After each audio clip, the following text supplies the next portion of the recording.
பழி வாங்கும் நோக்கம் இருந்தால் என்னை தொடங்க சிஎம் சார், என் தொண்டர்கள் மேல் கை வைக்காதீங்க. பனையூர் கோமாளி. மீன்வாயில் அண்ணா மதுரை மாநாடு நாம் சில நாட்களுக்கு முன்னாடி பார்த்தோம், காணொலியில் பார்த்தோம். மதுரை மாநாட்டில் ஒரு பாவம் ஒரு இளைஞன் வந்து அப்படியே மேலே ஏறி விஜயை பார்க்க போகிறான். அவனோட செக்யூரிட்டிலாம் எல்லாம் என்ன பண்ணுறாங்க, அப்படியே அவனை தூக்கி அந்த பெரிய பஸ்லேருந்து அப்படியே தூக்கி ஒரு நாயை தூக்கி ஒரு விலங்குகளை தூக்கி எறியும்ல, அந்த மாதிரி ஒரு மனிதனை மேலேருந்து தூக்கி எறிகிறான். அவனை சைடில் உட்கார வச்சு ஆசுவாசப்படுத்தி அவனை அழகாக சேஃப்டியாக இறக்கணுமா இல்லையா? அதாவது தவறு வந்து அந்த ஆட்களுக்கு மேலே இல்லை, இவன் போகிறான் பாருங்க, மானங்கிட்டு போய் அண்ணா அண்ணான்னு சொல்லிட்டு மேலே ஏறுறான் பாருங்க.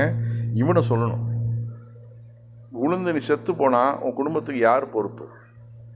மேலேருந்து தூக்கி போட்டான்னா எலும்பு முறியுமா இல்லையா? அவ்வளோ பெரிய இடத்துலேருந்து தூக்கி எரிஞ்சானாக்க எலும்பு முறியுமா முடியாதா சொல்லுங்க? ஏன்னா அந்த அளவாக பைத்தியம் இப்போ பிடிச்சி அலைவீங்க ஒரு நடிகன் பின்னாடி. எவ்வளோ பெரிய டேஞ்சர்! அந்த வீடியோ பார்த்தோன்னே எனக்கு அப்படியே கலங்குது மனசு. ஒரு மனிதனுக்கு சுயமரியாதை ரொம்ப ரொம்ப முக்கியம். ரெண்டு இடத்துலேருந்து வரணும். சுயமரியாதை அவன் கொடுக்கணும், அவனும் வாங்கணும். இப்போ ரெண்டுமே இங்கே கிடைக்கல. இவன் பாட்டுக்கு அவனுக்கு மரியாதை கொடுத்து அண்ணா அண்ணான்னு மேலே போகிறான் பிரியத்தில். அவன் கிறுக்குத்தனமாக தான் மேலே ஏறி போகிறான்.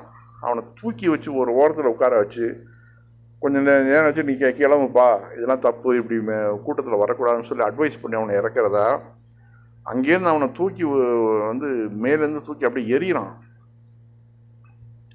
அந்த காணொலியை பார்த்து அவ்வளோ மனசு வருத்தப்பட்டது. ஒரு மனிதனுக்கு இந்த நாட்டில் இவ்வளோ கேவலமாக போச்சா மனிதனுடைய உயிர்? ஒரு மனிதனை மதிக்கிறான்னா என்ன இருக்குது சொல்லுங்கள் பார்ப்போம்.